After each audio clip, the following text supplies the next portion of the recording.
Selamat pagi, selamat siang, dan selamat sore, Bapak Ibu dosen penguji dan dosen pembimbing. Perkenalkan, nama saya Mat Raffi Tardiansyah. Pada kesempatan kali ini saya akan mempresentasikan hasil penelitian saya yang berjudul Pengaruh Pengetahuan Perpajakan Masyarakat terhadap Kepatuhan Pembayaran Pajak Bumi dan Bangunan Pedesaan dan Perkotaan di wilayah Kalurahan Serut, Kapanewon Gedangsari, Kabupaten Gunung Kidul, Provinsi Daerah Istimewa Yogyakarta. Yang pertama yaitu dimulai dari pendahuluan. APBN merupakan dasar bagi berlangsungnya sebuah negara.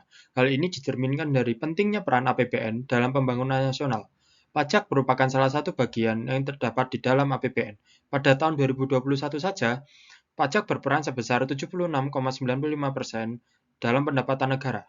Sedangkan sisanya sebesar 22,79% pendapatan negara didapatkan dari PNBP dan 0,26% pendapatan disumbang oleh pendapatan hibah. Saat ini, terdapat dua jenis pajak yang harus kita ketahui. Yang pertama yaitu adalah pajak pusat, yang wewenang pemungutannya berada di pemerintah pusat. Yang kedua yaitu pajak daerah, yang wewenang pemungutannya berada di pemerintah daerah.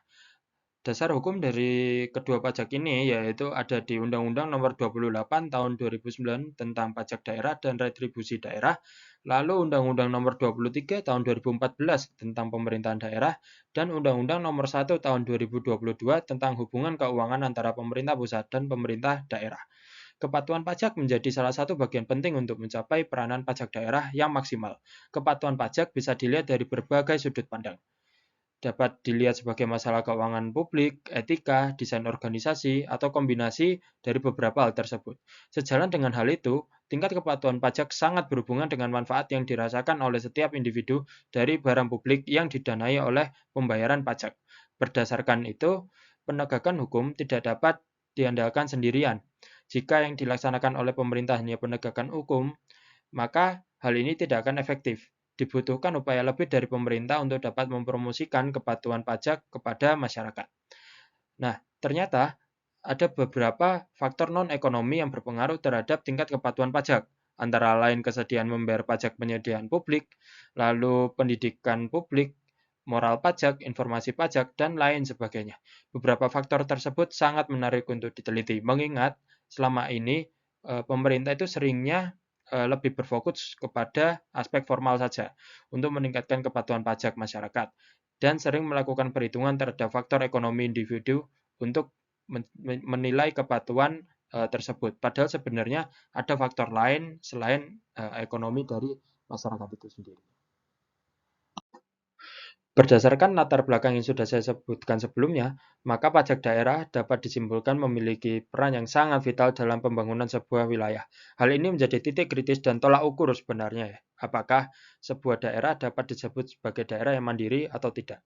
Daerah yang mandiri akan mampu menyelenggarakan urusan pemerintahannya sendiri tanpa bantuan dari pemerintah di atasnya. Oleh karena itu, untuk mendanai operasional dari pemerintah ini, maka pemerintah daerah juga membutuhkan pemasukan. Nah, salah satu pemasukan pemerintah daerah yaitu berasal dari pajak daerah, di mana PBBP 2 atau Pajak Bumi dan Bangunan Pedesaan dan Perkotaan merupakan salah satu komponen yang ada di dalam pajak daerah. Salah satu alasan juga mengapa peneliti berminat untuk meneliti di bagian ini yaitu kepatuhan pajak tidak dapat dinilai dari faktor ekonomi saja, tetapi ternyata ada beberapa faktor non-ekonomi yang terlibat di dalamnya. Oleh karena itu, peneliti akan berfokus kepada bagaimana pengetahuan perpajakan yang dimiliki oleh masyarakat, apakah berpengaruh dengan kepatuhan pajak yang mereka selama ini lakukan, seperti itu. Di wilayah Kalurahan Serut, Kapanewon Gedangsari, Provinsi Daerah Istimewa Yogyakarta. Berdasarkan rumusan masalah yang sudah saya sebutkan sebelumnya, maka pertanyaan penelitian ini yaitu apakah pengaruh pengetahuan perpajakan masyarakat berpengaruh positif terhadap tingkat kepatuhan pembayaran pajak bumi dan bangunan pedesaan dan perkotaan atau PBBP 2 di Kalurahan Serut, Kapanewon Gedangsari, Kabupaten Gunung Kidul, Provinsi Daerah Istimewa Yogyakarta. Untuk tujuan penelitian ini yaitu untuk mengetahui apakah pengetahuan perpajakan masyarakat berpengaruh terhadap tingkat kepatuhan pembayaran pajak bumi dan bangunan pedesaan dan perkotaan. Manfaat dari penelitian ini yaitu Yang pertama yaitu sebagai bahan informasi bagi stakeholder tentang kondisi real terkait dengan pembayaran PBBP 2 di Kelurahan Serut, Kapanewon, Gedangsari, Provinsi Daerah Istimewa Yogyakarta. Yang kedua yaitu sebagai bahan penyusunan kebijakan bagi pemerintah serta stakeholder untuk meningkatkan kepatuhan wajib pajak. Dan yang terakhir yaitu menjadi bahan acuan bagi penelitian selanjutnya. Terkait dengan batasan penelitian ini akan dilaksanakan di Kelurahan Serut, Kapanewon, Gedangsari, Provinsi Daerah Istimewa Yogyakarta. Secara keseluruhan, penelitian ini akan melibatkan wajib pajak sebagai subjek penelitian. Sedangkan pengetahuan perpajakan masyarakat dan tingkat kepatuhan pembayaran pajak bumi dan bangunan pedesaan dan perkotaan sebagai objek penelitian. Selanjutnya yaitu bab 2, kajian teori dan pengembangan hipotesis. Kepatuhan wajib pajak dalam membayar pajak dapat diperhatikan dari sisi psikologis masing-masing individu.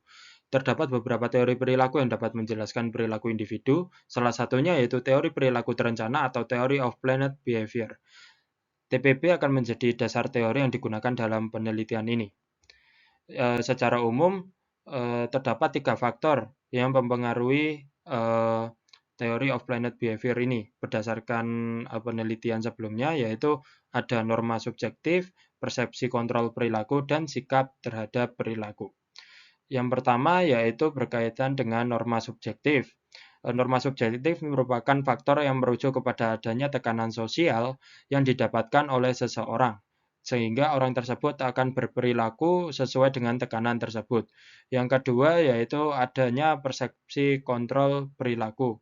Persepsi kontrol perilaku merupakan faktor yang berpengaruh terhadap kemudahan dan kesulitan yang dirasakan seseorang ketika akan melakukan sesuatu. Dan yang ketiga yaitu adanya sikap terhadap perilaku yang merupakan sikap di mana seseorang akan berperilaku sejauh dia mendapatkan validasi eksternal yang baik atas perilaku yang sudah dilakukannya. Jika dihubungkan kembali dengan pengetahuan perpajakan masyarakat terhadap tingkat kepatuhan pembayaran PBBP 2, maka teori perilaku terencana dapat menjelaskan bagaimana pengaruhnya antara masyarakat yang memiliki pengetahuan mendalam terkait dengan denda, sanksi, dan kewajiban untuk membayar kewajibannya yaitu membayar PBBP 2 dengan masyarakat yang tidak memiliki pengetahuan yang memadai terkait perpajakan dan hubungannya dengan tingkat kepatuhan pembayaran pajak. Selanjutnya yaitu perpajakan. Pajak adalah partisipasi wajib oleh masyarakat yang harus dibayarkan, baik dalam bentuk badan ataupun orang pribadi yang memiliki sifat memaksa dan tidak mendapatkan imbalan secara langsung jika sudah membayarnya. Sedangkan untuk fungsi pajak terdapat 2 fungsi pajak, yaitu fungsi penerimaan dan fungsi pengatur. Fungsi penerimaan yaitu diartikan bahwa pajak dapat membiayai berbagai pengeluaran pemerintah yang berkaitan dengan program-program untuk masyarakat. Sedangkan fungsi pengatur dapat diartikan bahwa pajak dapat menjadi alat bagi pemerintah untuk dapat menyusun berbagai kebijakan selanjutnya. Selanjutnya yaitu otonomi daerah. Menurut Undang-Undang Nomor 23 Tahun 2014 Pasal 1 Ayat 6 tentang pemerintahan daerah, otonomi daerah adalah kewajiban, hak, dan wewenang daerah untuk mengurus dan mengatur pemerintahnya sesuai dengan kepentingan masyarakat setempat. Menurut Mardiasmo, desentralisasi tidak hanya dapat diartikan sebagai pemberian kekuasaan oleh pemerintah pusat kepada pemerintah daerah saja, akan tetapi juga pemerintah daerah dengan swasta, di mana beberapa proyek maupun kegiatan ekonomi itu dilakukan privatisasi. Salah satu bentuk kewenangan daerah dan kewajiban daerah untuk menjalankan pemerintahnya, maka pemerintah pusat juga melimpahkan beberapa kewenangan, yaitu dapat memberikan kewenangan kepada pemerintah daerah untuk memungut pajak di daerahnya. PBBP 2 itu adalah salah satu pajak yang dipungut oleh pemerintah daerah, dalam hal ini pemerintah kabupaten atau kota. Hal ini sesuai dengan isi Undang-Undang Nomor 1 Tahun 2022 tentang hubungan keuangan antara pemerintah pusat dan pemerintah daerah. Selain itu, terdapat dasar hukum dari adanya otonomi daerah ini, yaitu Undang-Undang Nomor 23 Tahun 2014 tentang pemerintahan daerah.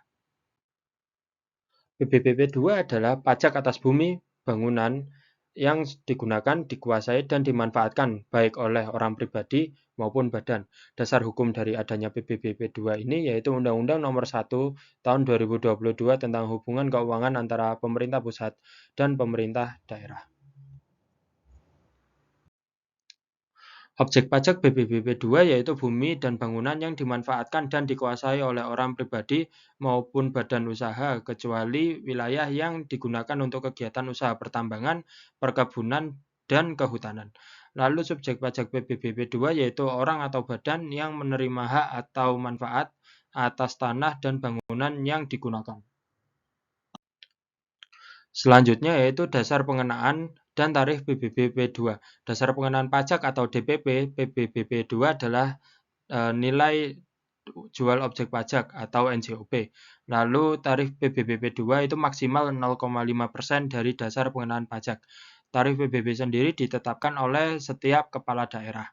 Lalu tahun pajak saat dan keadaan yang menentukan pajak terutang PBBP 2. Tahun pajak PBBP 2 adalah 1 tahun kalender yaitu dimulai dari 1 Januari. Lalu terutang di wilayah tempat objek PBBP 2 berada dan terutang jika seseorang memiliki atau menguasai objek pajak PBBP 2. Selanjutnya yaitu pengetahuan pajak. Pengetahuan pajak dapat diartikan sebagai kemampuan seseorang dalam mengetahui berbagai aturan yang terkait dengan perpajakan, baik tarif pajak yang berlaku, manfaatnya jika dia membayar tepat waktu, dan denda jika dia tidak membayar tepat waktu. Lalu kepatuhan pajak. Menurut OECD dalam Practice Note tentang Compliance Measurement, kepatuhan pajak dapat dibagi menjadi kedua kategori, yaitu kepatuhan teknis dan kepatuhan administratif. Kepatuhan administratif berkaitan dengan kepatuhan wajib pajak dalam proses pelaporan hingga mematuhi berbagai aturan yang mengatur terkait dengan perpajakan. Sedangkan kepatuhan teknis berkaitan dengan kepatuhan dalam perhitungan dan pembayaran jumlah pajak yang harus dibayarkan oleh wajib pajak. Dua jenis kepatuhan tersebut secara tidak langsung akan berakibat pada meningkatnya porsi penerimaan pajak daerah yang diterima oleh pemerintah daerah. Berdasarkan landasan teori dan penelitian terdahulu yang sudah disebutkan sebelumnya, maka dapat disimpulkan bahwa hubungan antara pengetahuan perpajakan dan kepatuhan pajak menjadi sangat penting untuk diteliti lebih lanjut. Masih terdapat wajib pajak yang dapat dimaksimalkan dalam pembayaran pajaknya. Oleh karena itu, hipotesis dari penelitian ini yaitu pengetahuan perpajakan masyarakat berpengaruh positif terhadap kepatuhan wajib pajak dalam membayar pajak bumi dan bangunan pedesaan dan perkotaan. Selanjutnya yaitu metodologi penelitian. Desain penelitian. Penelitian ini menggunakan desain penelitian kuantitatif, lalu untuk pengolahan datanya menggunakan metode statistik. Untuk lokasi dan waktu penelitian, penelitian ini dilaksanakan di Kelurahan Serut, Kapanewon Gedangsari, Kabupaten Gunung Kidul, Provinsi Daerah Istimewa Yogyakarta pada bulan April hingga Mei tahun 2020. Selanjutnya yaitu terkait dengan sumber data. Terdapat dua sumber data yang digunakan di dalam penelitian ini, yaitu sumber data primer dan sumber data sekunder. Untuk sumber data primer, peneliti akan terjun langsung ke Kelurahan Serut untuk menyebarkan kuesioner yang nanti akan menjadi sumber data primernya.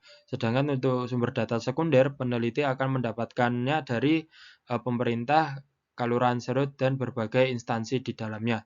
Lalu untuk teknik pengumpulan data di penelitian ini menggunakan metode survei. Lalu kuesioner yang akan dibagikan oleh peneliti itu menggunakan skala Likert sebagai instrumen untuk mengukur variabel.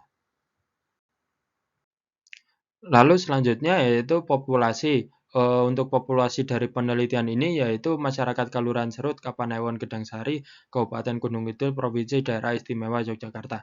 Masyarakat ini maksudnya yang sudah menjadi wajib pajak. Lalu untuk yang sampel ini menggunakan metode purposive sampling.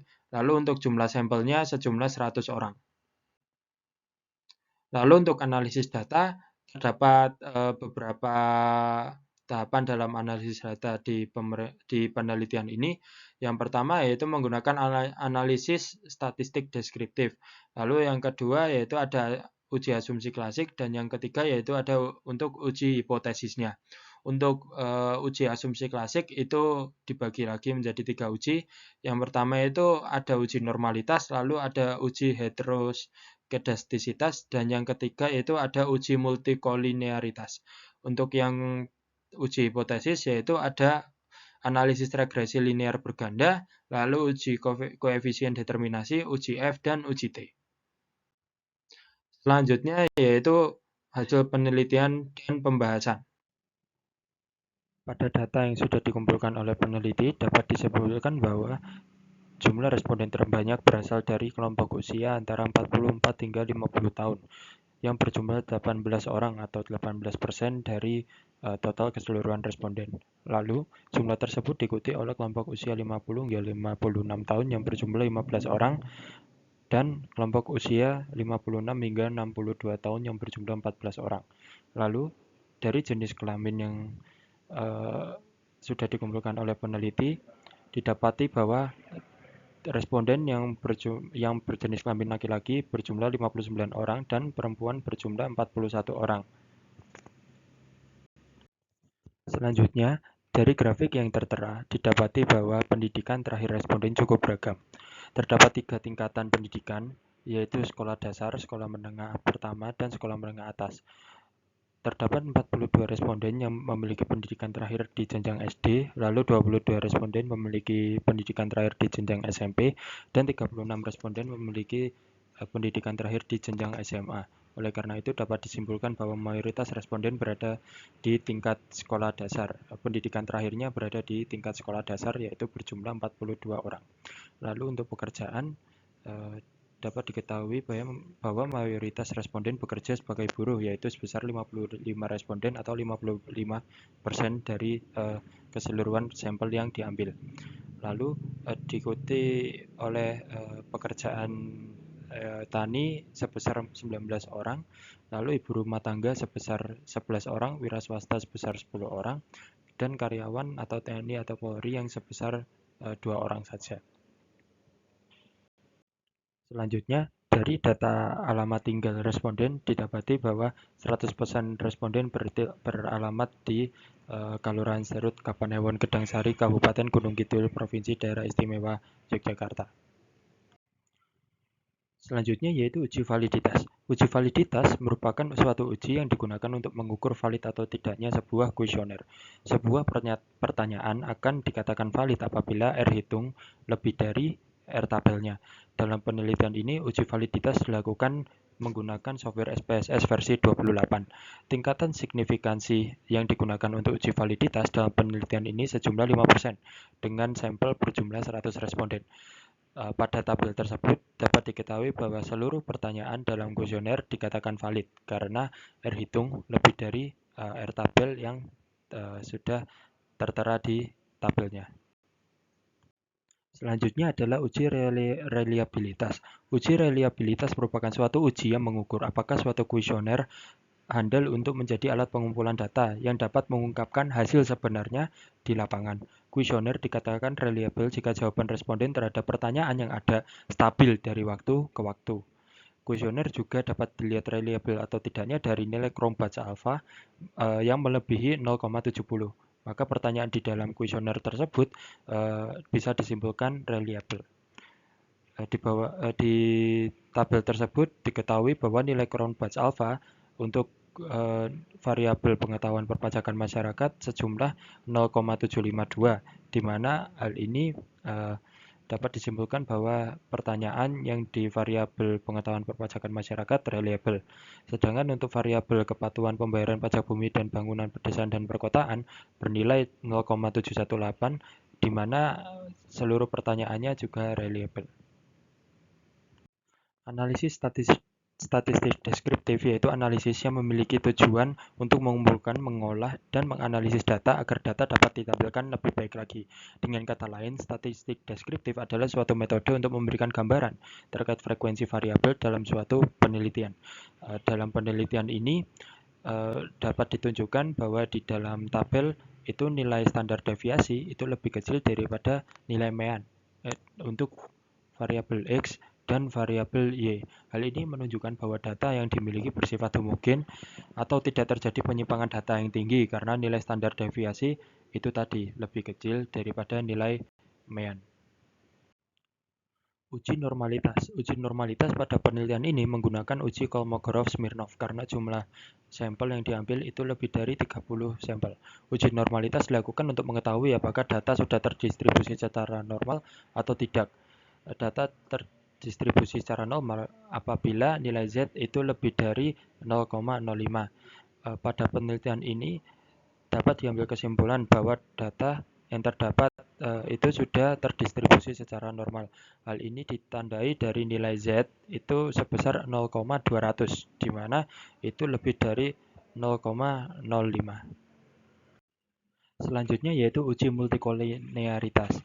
Uji multikolinearitas digunakan untuk menganalisis apakah terdapat indikasi adanya multikolinearitas yang terjadi di dalam data. Hal ini dapat dilihat dari nilai toleransi hasil uji multikolinearitas yang lebih dari 0,10 atau VIF kurang dari 10. Dapat dilihat dalam tabel berikut, dapat disimpulkan bahwa tidak terdapat gejala multikolinearitas karena nilai toleransi sejumlah 1, di mana hal tersebut lebih dari 0,10 dan VIF sejumlah 1 di mana nilai tersebut kurang dari 10. Selanjutnya yaitu uji heterokedastisitas. Uji heterokedastisitas adalah uji yang digunakan untuk mengetahui apakah model regresi memiliki masalah heterokedastisitas atau tidak. Model regresi akan dinyatakan tidak memiliki masalah ketika memiliki tingkat signifikansi lebih dari 0,05. Dapat dilihat pada tabel bahwa penelitian ini tidak terjadi masalah heterokedastisitas karena tingkat signifikansi variabel X sebagai variabel independen lebih dari 0,05, yaitu sebesar 0,053. Selanjutnya yaitu analisis regresi linear berganda. Menurut Ghazali, regresi linear berganda dilakukan untuk mengetahui seberapa besar arah dan pengaruh variabel independen terhadap variabel dependennya. Regresi linear berganda digunakan ketika model yang diuji memiliki lebih dari satu variabel independen. Pada penelitian ini, terdapat variabel independen yaitu pengetahuan perpajakan masyarakat dan variabel kontrol yaitu tingkat pendidikan terakhir dari masyarakat. Hasil dari regresi linear berganda dapat dilihat pada tabel yang sudah tertera. Berdasarkan hasil pengujian itu, maka dapat diketahui bahwa variabel X yaitu pengetahuan perpajakan masyarakat memiliki pengaruh positif dan signifikan terhadap variabel Y, yaitu kepatuhan pembayaran pajak bumi dan bangunan pedesaan dan perkotaan. Hal ini dikarenakan tingkat signifikansi pada variabel X kurang dari 0,05 dan nilai B yaitu sebesar 0,308. Sedangkan variabel kontrol yaitu tingkat pendidikan masyarakat yang diwakili oleh model SD dan SMP itu tidak memiliki pengaruh yang signifikan terhadap kepatuhan pembayaran pajak bumi dan bangunan pedesaan dan perkotaan. Hal ini dikarenakan mereka memiliki tingkat signifikansi yang di atas 0,05 yaitu sebesar 0,114 dan 0,736. Selanjutnya adalah uji koefisien determinasi. Berdasarkan hasil pengujian yang sudah dilakukan, dapat dilihat pada tabel ya. Di situ dapat diketahui bahwa variabel independen berpengaruh sebesar 0,362 terhadap variabel dependen. Variabel independen dalam penelitian ini yaitu pengetahuan perpajakan masyarakat dan variabel dependen dalam penelitian ini yaitu kepatuhan pembayaran pajak bumi dan bangunan pedesaan dan perkotaan. Selanjutnya adalah uji F. Uji F adalah pengujian yang dilakukan untuk mengetahui apakah variabel bebas memiliki pengaruh terhadap variabel terkait. Jika nilai signifikansi kurang dari 0,05, maka H0 ditolak dan H1 diterima. Artinya variabel independen memiliki pengaruh yang signifikan terhadap variabel dependen. Dan jika nilai signifikansi lebih dari 0,05, maka H0 diterima dan H1 ditolak, di mana variabel independen itu tidak memiliki pengaruh yang signifikan terhadap variabel dependen. Dapat dilihat di tabel bahwa berdasarkan hasil pengujian yang sudah dilakukan, dapat diketahui bahwa variabel X itu memiliki pengaruh terhadap variabel Y. Hal ini dikarenakan tingkat signifikansi variabel X yang kurang dari 0,05 dengan nilai F sebesar 19,709.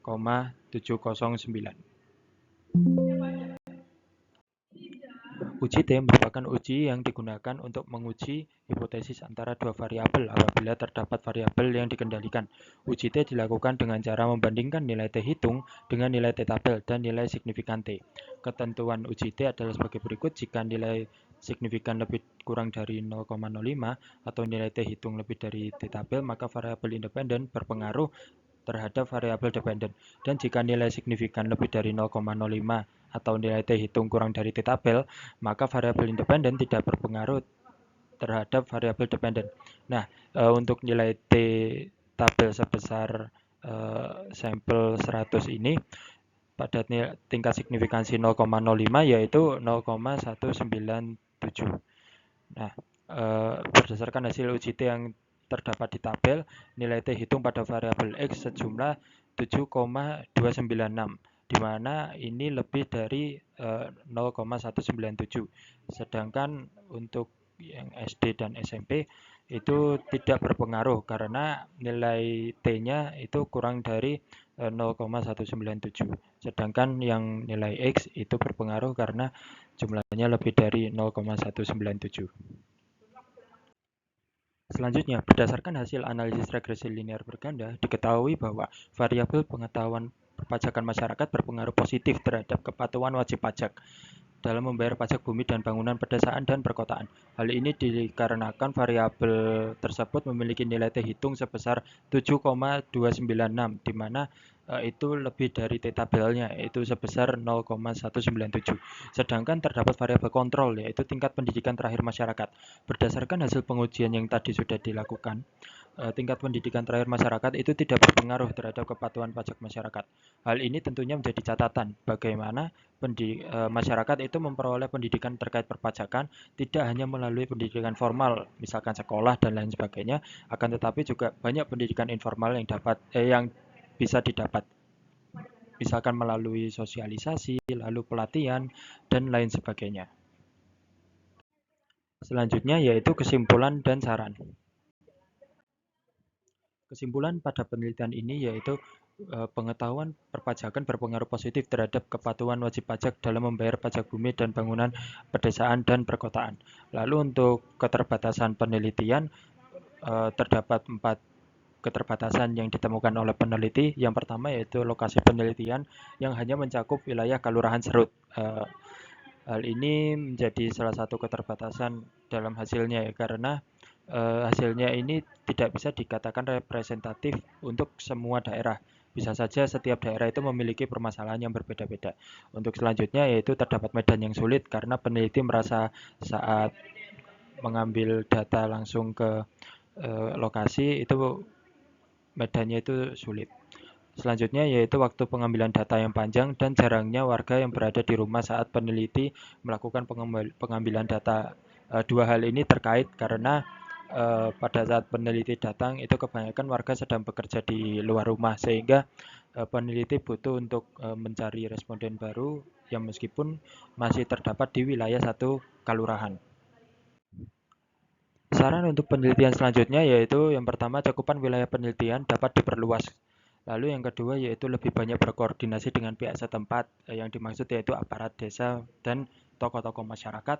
Yang ketiga yaitu keberadaan responden yang harus lebih dipastikan kembali oleh peneliti agar saat melakukan pengambilan data tidak mengambil waktu yang banyak. Dan yang terakhir yaitu menambahkan instrumen pengumpulan data. Hal ini dilakukan agar hasil penelitian selanjutnya dapat dikatakan lebih valid karena instrumen pengumpulan datanya lebih banyak untuk digunakan, misalkan menggunakan kuesioner dan wawancara dan lain sebagainya. Sekian dari saya, kurang lebihnya mohon maaf. Wassalamualaikum warahmatullahi wabarakatuh.